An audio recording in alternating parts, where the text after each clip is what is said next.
Paradoxically, love is a way for us to experience things that we do not want at first. Because when we are in love with someone and that person has the characteristics that we are not at ease with, in my story, I was not at ease with vulnerability. Then I started to complain about the vulnerability of my partner, or any other story that we could bring here. But because I was in love, I wanted to remain with the person that was vulnerable and relate myself to that person, despite my statements that I did not want that. But because of love, I stayed there. And then I was able to learn. Therefore, love helps us to live what we don't want.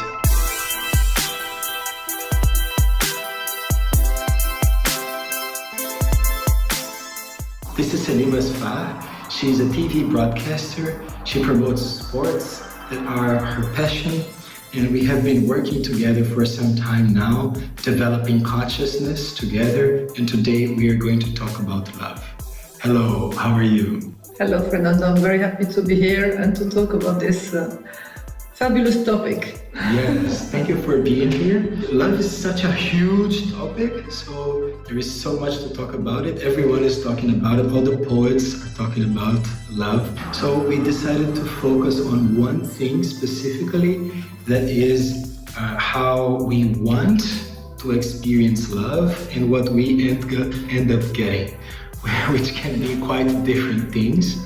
So let's start by asking you, have you experienced this, like wanting love to be in one way and it forces itself to you in other way? Not at all. I'm always having everything I want. No, it's not true. Of course, this is, I think anybody would say this is the story of my life, it would be right. It's the story of everyone.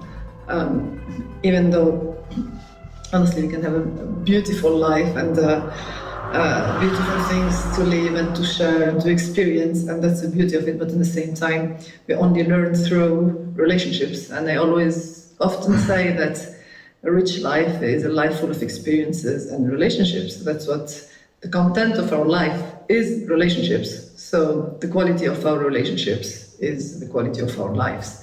And love relationships are, of course, the most intense ones, emotionally speaking, but the other relationships are also very important. Well, you have already started throwing a bomb in our society's worldview, because in the last at least 70 years, there is a strong fantasy going on in the society. I prefer the word fantasy instead of myth, because for me, myth is a very living thing and fantasy is a craziness.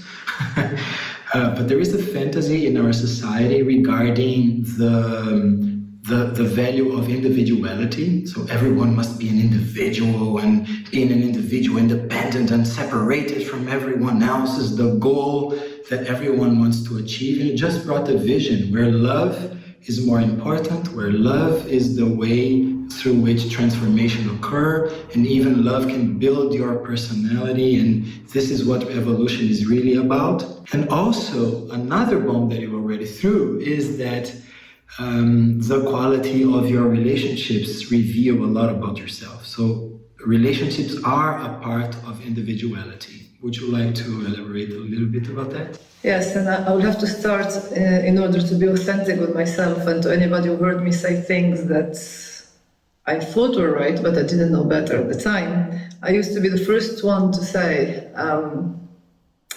that the most important thing where everything starts is to start loving yourself, which is extremely important. But I understood, and you helped me understand that also through a lot of many ways, is that love cannot be, we cannot start loving ourselves first, like just by ourselves. And the reason is we are born as a baby without any consciousness, or our brain is not developed, or we cannot analyze things, we can't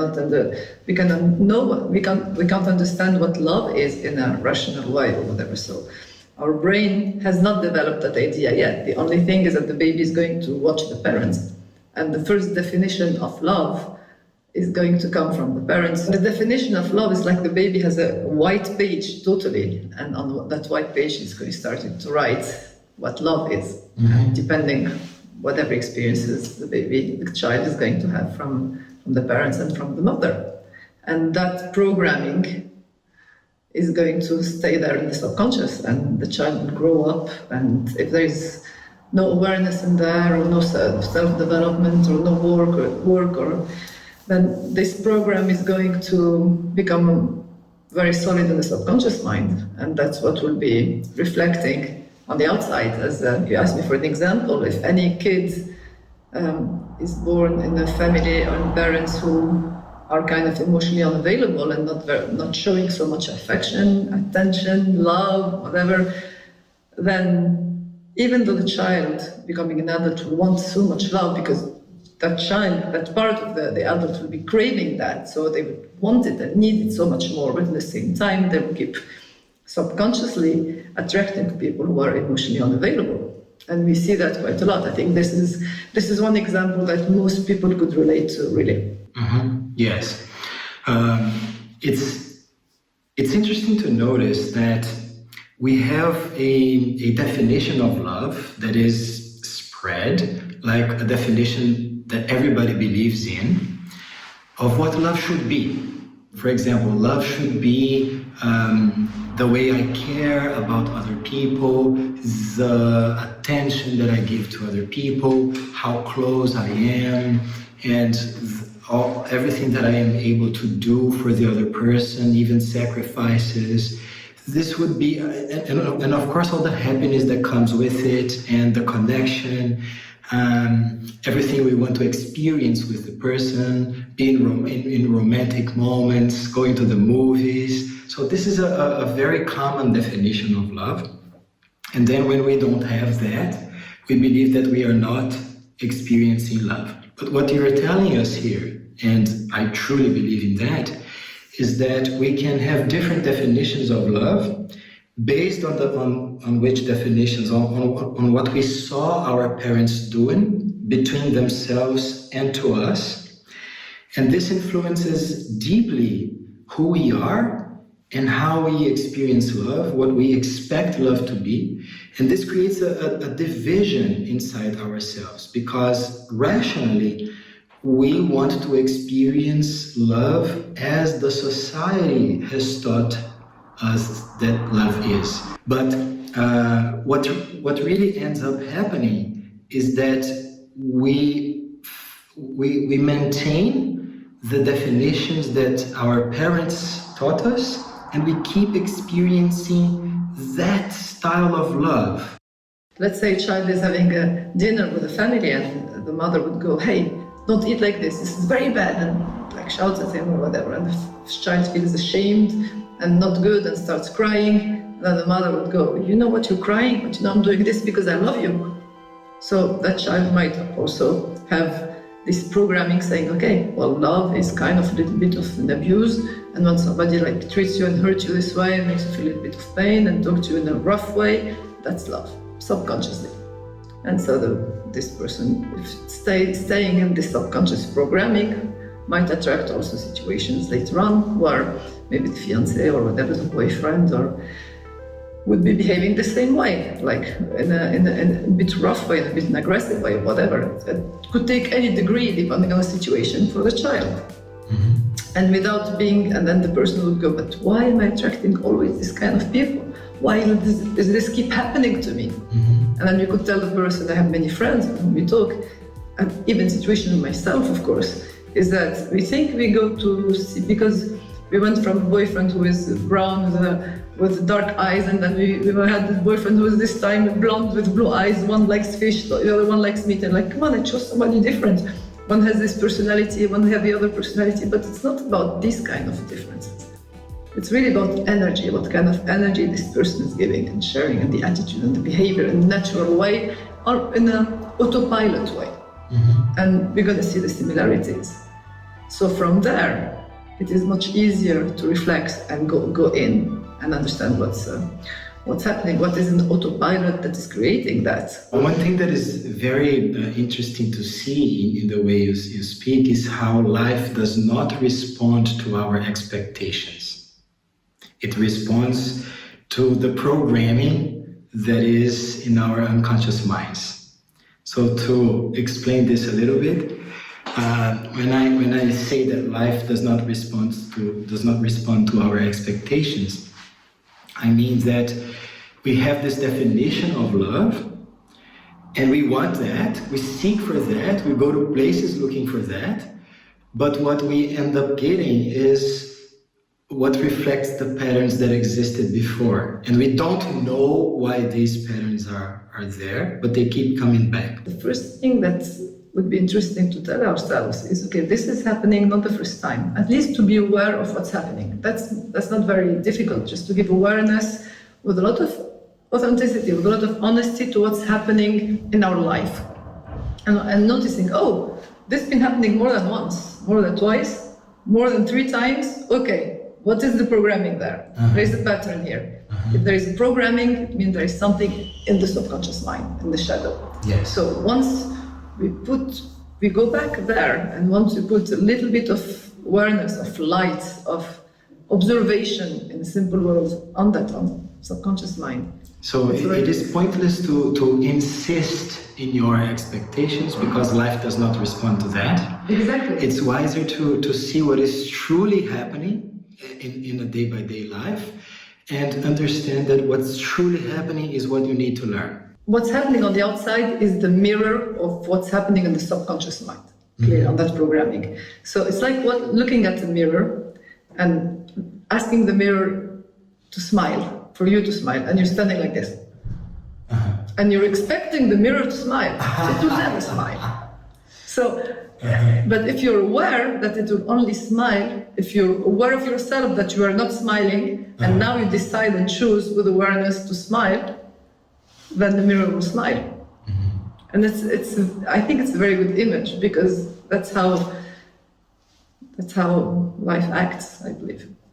From the perspective of the psychological structure, people are seeking to experience again and again and again what they learned in childhood about love.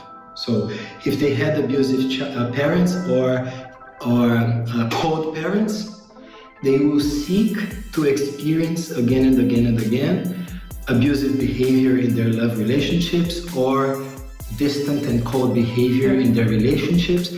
But it's weird maybe for some people to hear me speaking, using the word seek to refer to that experience. Because most people would say, no, I'm not seeking to live this. I don't want to be in relationships where there is abuse or distance or coldness. I want to be in a relationship that is romantic, that the person really cares, and so on. So why am I using the word seek? It's because, again, life does not respond to the rational mind. What life is really doing is bringing to you the situations that are programmed in your unconscious, and your unconscious seeks things. So maybe one important thing to realize is that not every desire is conscious. Meaning, sometimes we can say, I want this, I want that. This would be a conscious desire, what you are able to express that you want. But sometimes you have unconscious desire or repressed desires, things that you want, but you cannot admit that you want. These repressed desires manifest in our lives even more strongly than conscious desire. And that's why I use the word seek, even if it's not an intentional seeking or quest, because we are trying to experience these unconscious desires in order to learn. Yes. So what we are saying is that people should learn how to be aggressive somehow and how to be cold somehow, because this is what is expressing in their relationships. It was one of the most challenging things for me to kind of understand or to kind of integrate, really, because it could be very paradoxical.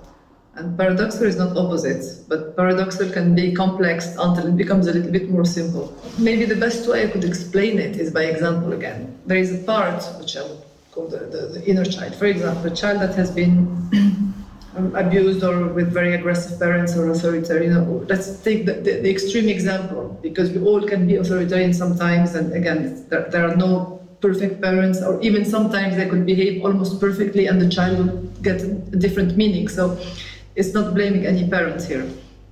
But let's say the child, there's part of us that felt or gave a meaning to a situation. Okay, then in order to be loved and cared for, it means that I need to have something harsh, somebody harsh and cold and authoritarian and controlling, basically.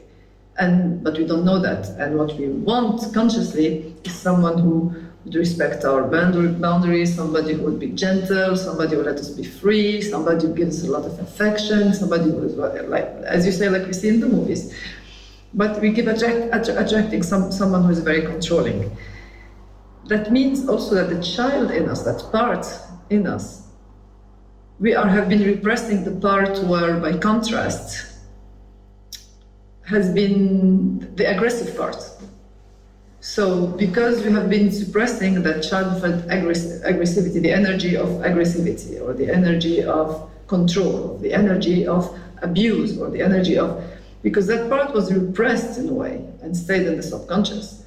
It will keep showing itself on the outside. So we're going to keep attracting situations, even at work. It doesn't have to be only on the personal or loving field. At work, friends, whatever, where we're going to feel we are aggressed or something. Meaning what? If it happens once, 2 times, 3 times, it means there is a certain energy of maybe aggression or aggressivity or control that needs to be embraced in us first. And if you really look at this, and this is something that really struck me, is that I believe I am a kind and gentle person, and yet once I started this work to really try to, as you say, to seek and to understand, I realized that I also, of course, I repressed that part because I want to be the Selima, the kind, the gentle, the generous, no, it's perfect. But if I looked very carefully, I had that. I could be aggressive with someone. So aggressivity or aggression can be, or controlling, for example, could be shown in different ways where you don't want to see it, but and that's why in this work it's very important to be brutally honest with yourself. And that's when I saw, and I went and I dove deep enough to understand that I had also my ways of, without knowing, trying to control someone or to have an authority on someone or to be abusive to someone. And I did it. And I realized and once I was aware about that, I noticed it. I noticed I was doing it pretty much all the time. And once you notice it, you're aware of it, and you accept it, because it is what it is. Once you accept it, then it does not control you. I'm not going to become, without knowing, controlling with someone, but I wasn't aware I was doing it. And controlling, somebody will be controlling in such a harsh way and difficult way, but you also can be controlling in a very kind way and yet be controlling. Mm-hmm. And that was the kind of my case. And so I realized that, and I got aware of that. And every day, the more I would see it point up, here it is, oh, here it is, and without judging or blaming myself. I was actually quite happy. At some point, I could even laugh about it. So, oh, here I'm doing it again. And that's embracing that part, meaning being aware of it, meaning seeing it. And if it is there, it has its reasons from childhood, so you don't need to blame it. Just to understand that we talk about shadow, and it's a place without light. When you observe it, when you are simply aware of it, without wanting to change it, without wanting to heal it, without wanting to anything, just to see it, is actually giving the light that's going to just brighten that part. And the more you're going to keep being aware of it, that's what embracing is to be aware of it, look at it, and just see it. Then you own it. And when that part is owned and embraced, it doesn't need to try to get your attention from the outside, and it doesn't need to control you anymore. So every time you do it because you choose in that situation, you need to do it. And so you choose consciously, wisely, when to use that energy. We don't need to repress it because we need it. We need it. So, and that's what struck me the most is that most people, and I understand them because I've been there, would say, no, I'm not aggressive, I'm not controlling, I'm not abusive, I'm not this. Actually, I realized that I was in my own way. And once we do, but we really need to be brutally honest with ourselves because it's a shock in the beginning. Yes, I agree to that. And I believe that being brutally honest with yourself is the best thing you can do if you want to develop consciousness fast, if you want to become a bigger person fast. If you remain defending your identity and trying to show yourself first and the world an image of someone who is acceptable and admirable, okay, you can have that, but you're going to remain that size forever and you're going to be stuck in your evolution. And since you are sharing with me stories, let me share one of mine too. And I would like to use this story to show how things that we regard as negative at first could be really positive in the process of integration. So going back to the topic of the parents, my parents, for a very, very good reason, with very positive intentions, taught me from the very beginning that I should be very strong, that I should be able to do everything on my own, that I should be independent, that achievements are only achievements if you are able to do it all by yourself, taking care of everything. And when I grew older to the point where I wanted relationships and I started to have relationships, I would complain that the other person seemed weak and that I had to do everything by myself, and the other person was in need of my help and assistance and vision and strength all the time, and that I could not have any time to be the one who receives attention, and so on and so on, and I kept complaining about that. So as we are discussing here, I had to admit to myself that although I was not aware of that, I wanted weakness, I wanted vulnerability. From a conscious perspective, no. I wanted strength, I wanted even the other person to be strong too, and to be able to do everything by themselves. But that was only the conscious part of myself. That was what I was able to admit about myself and my reality. Because since life does not respond to our expectations, I wanted someone strong, but life kept bringing me someone vulnerable, someone that was in a complicated position in order for me to help.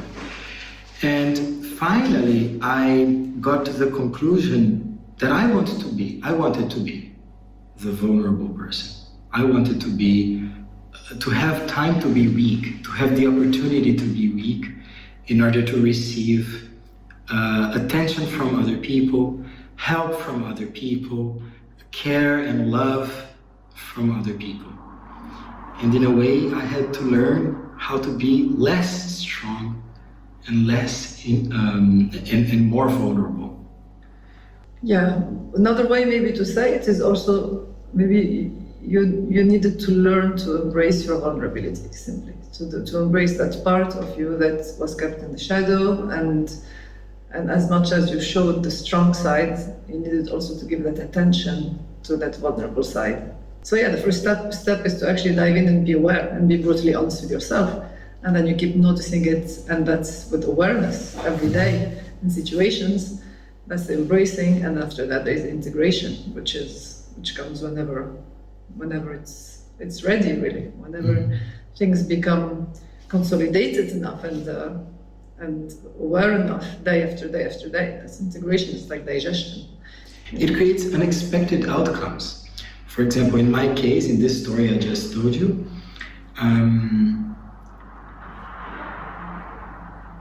instead of becoming weaker, I became stronger by becoming weaker. Yeah. Because at first, because I was trying to avoid my own vulnerability and weakness, I had to prove that I was strong all the time, to enforce over reality and other people how strong I was, and self-affirm myself in order to prove all that. And then when I finally embraced these other parts and was at ease with them, and even enjoying them, the possibility of receiving things instead of being always the one who does things, I felt stronger because I didn't have to make the effort of never failing, of never making any mistakes. I totally understand you. I feel you for this because I've been going through the same thing, and everybody sees us from the outside very strong, and so that's why they never worry for us. But it's actually, we can be extremely strong, and we are very strong, but we do need also people to worry for us. We do need a hand, we do need affection, we do need maybe even more than anything. But it's fair for people not to give it to you if you don't show that you need it. So sometimes being needy and asking for it and showing it and saying it without, with a lot of elegance and with a lot of whatever, but just showing the way it is and showing, this made me feel pain, and I would love this, and I need this, and I need you, just to have enough courage to be open to receive it from someone, because sometimes it's more difficult to receive because we are not in control of what we receive or not. We are more in control of what we give. So for someone like me, I always felt I am a giver by nature because I love giving, but I didn't receive much, or I was struggling to receive, and sometimes I would even feel uncomfortable to receive, because receiving is beautiful. Receiving something amazing make you feel happy, but you're so scared of stop receiving it because you're not in control of that. So sometimes we put the wall, okay, I don't want to receive it all because at least I'm not getting there. I'm not getting into the possibility of being hurt, and it's not in my control. There is a hidden premise in our discussion, and I would like to make that evident. I'm scared. Because we keep saying things like, you need to be brutally honest with yourself, and you need to be brave. So what are we talking about here? And I think that there is a shift in perception. There is a shift in perception between seeing the world as what you seeing the world and life as you expect them to be, and seeing the world and life from the perspective of wholeness. So in practical terms, what is that? When you see life and the world as you want them to be, you start with a definition. For example, I want love to be romantic. I want love to be caring. And then you start looking for that. And everything that fits your definition is accepted. Everything else is judged as bad and unacceptable. Should these things be your desires, or the desires of other people, or their behaviors, or your behaviors? But when you look at yourself and life and the other people from the perspective of wholeness, what is happening, even if you don't like what is happening, is what is coming from you. So, for example, when we talked about aggressiveness or coldness or distance or vulnerability, these things are things that are denied by our definitions of love, what we were taught that love is, but they're truly happening. So instead of judging these things, it would be wiser to understand that they are also our desires. So when we are talking about being brave and brutally honest, that means stop judging ourselves and stop judging other people, and realizing that we do want things that do not fit our description of love, and this can make us happy and have pleasant experiences and feel deeply loved. Everything that we repress from the outside, any person that we look at and has something that really like irritates us, or we don't like, or we judge it, or whatever it is, it means that there is something similar to that which we need to embrace in us. We have everything in us. Since we talk about wholeness, wholeness is whole. Yes. If we talk about oneness, is everything. No exceptions. No exceptions. So anything that is bothering us from somebody else is, in a way or another, even if it seems very different, and could be very different, needs to be embraced in us. It is in us and it needs to be looked at. It's like a kid to whom we never look at, and that needs to be, hey, okay, I see, you're here, and you're welcome. Yes, this creates two levels of courage that need to be accepted and practiced. The first one is that your ability to admit your own desires, what you truly want. This is the first level. Because from the ego perspective and the limitations of our consciousness perspective, we will never admit that in fact we want to be in a relationship with a vulnerable person, for example, in my example, or we want to be in a relationship with someone who is cold and distant. We want to be in a relationship with someone that is aggressive. We won't admit that because it doesn't match our definition of identity and love. But in fact, this is what we are attracting. So from the perspective of wholeness, yes, we really do want these things. And sometimes they make us happy. When you say from the perception of wholeness, we want that. I think what you're trying to say is that since our purpose here, or the purpose of our soul or spirit or whatever you want to call it, is evolution and growth, okay, then we want it because it's that exact thing that will open our eyes into something that we can embrace and become bigger and enlarged consciousness. So we want it because when you say we, I can say our being wants it because that's what's going to teach us something in order to grow our consciousness and to evolve. So we want it for that. Now, if we see it early enough, then we can use it that way. And by integrating these exact things that actually can be very challenging to look at and to feel and to embrace, then you will get that's the paradox, you will get your real desires. And then that's when you're going to meet the desire of your soul or your true desires, the deep desire, that happiness that makes you going. And by every time that you do that, you embrace the shadow and you meet your desire, that's growth, and that's also feeding the soul. That is really happiness. That's excitement. So in fact, desires are really people want to say that we're not supposed to have desires, but actually desires are the motivation to get to, in order to grow. And once we get to it, it's happiness. And then we will have another desire because we want to keep and thank God we have desires. Yes, wow.